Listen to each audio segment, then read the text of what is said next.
ಇದರ ಜೊತೆಗೆ ಯಾವುದೇ ವದಂತಿಗಳಿಗೆ, ಸುಳ್ಳು ಸುದ್ದಿಗಳಿಗೆ ಕಿವಿಗೊಡಬಾರದು ಅನ್ನುವಂತಹ ಮೆಸೇಜ್ ಕೂಡ ಬಂದಿರುವಂಥದ್ದು. ಇದು ಯಾವ ದೃಷ್ಟಿಕೋನದಿಂದ ಬಂದಂತಹ ಸಂದೇಶ ಅಂತೀರಿ?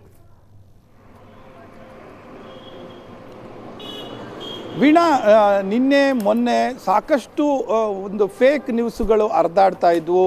ಅದೇ ರೀತಿ ನಮ್ಮದೆಲ್ಲೋ ಫ್ಲೈಟ್ ಜೆಟ್ ಕ್ರ್ಯಾಶ್ ಆಯಿತು ಅನ್ನುವಂಥದ್ದು, ಇನ್ನೊಂದು ಯಾವುದೋ ಈ ರೀತಿಯ ಸುಳ್ಳು ಸುದ್ದಿಗಳು ಹರಡುವಂಥದ್ದು ಕಳೆದ 3-4 ದಿನಗಳಿಂದ ಸೇನೆ ಬ್ರೀಫ್ ಮಾಡೋಕ್ಕೆ ಶುರುವಾದಾಗಲಿಂದನೂ ಪ್ರತಿ ಬಾರಿಯೂ ಕೂಡ ಡಿನೈನ್ ಮಾಡ್ತಾನೆ ಬಂದಿದೆ.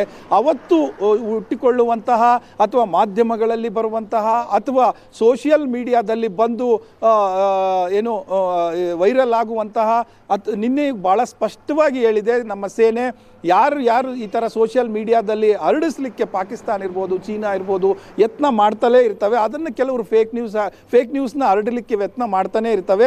ಅದನ್ನು ನಿಯಂತ್ರಣ ಅಗತ್ಯ ಇದೆ. ಎಲ್ಲವನ್ನು ಕೂಡ ನಿನ್ನೆ ಒಂದೊಂದು ಎಕ್ಸಾಂಪಲ್ ಕೂಡ ತೆಗೆದುಕೊಂಡು ಇದು ಫೇಕ್, ಇದು ಸರಿ ಇಲ್ಲ, ಇದು ಗಲತ್ ಹೀಗೆ ಹೇಳ್ಕೊಂಡು ಬಂದು ಎಕ್ಸ್ಪ್ಲನೇಷನ್ ಕೊಟ್ಟಿದ್ದನ್ನು ನಮ್ಮ ಸೇನೆ ನೋಡಿದ್ವಿ.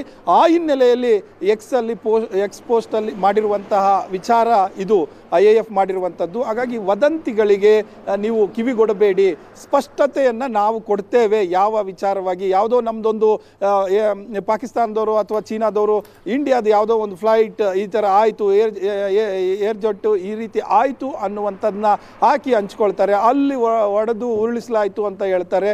ಸೊ ಇದು ಎಷ್ಟರ ಮಟ್ಟಿಗೆ ಸರಿ ಅನ್ನುವಂಥದ್ದು. ಹಾಗಾಗಿ ಇದನ್ನು ನಾವು ಆ ಥರ ಏನಾದರೂ ಇದ್ದರೆ ಅದನ್ನು ಅಧಿಕೃತವಾಗಿ ನಾವೇ ಹಂಚ್ತೇವೆ ಅನ್ನುವಂಥ ಮಾಹಿತಿ ಏನು IAF ಹೇಳಿರುವಂಥದ್ದು.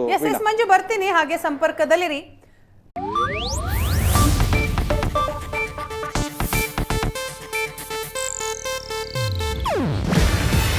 ಇದು ಏಷ್ಯಾನೆಟ್ ನ್ಯೂಸ್ ನೆಟ್ವರ್ಕ್ ಪ್ರಸ್ತುತಿ.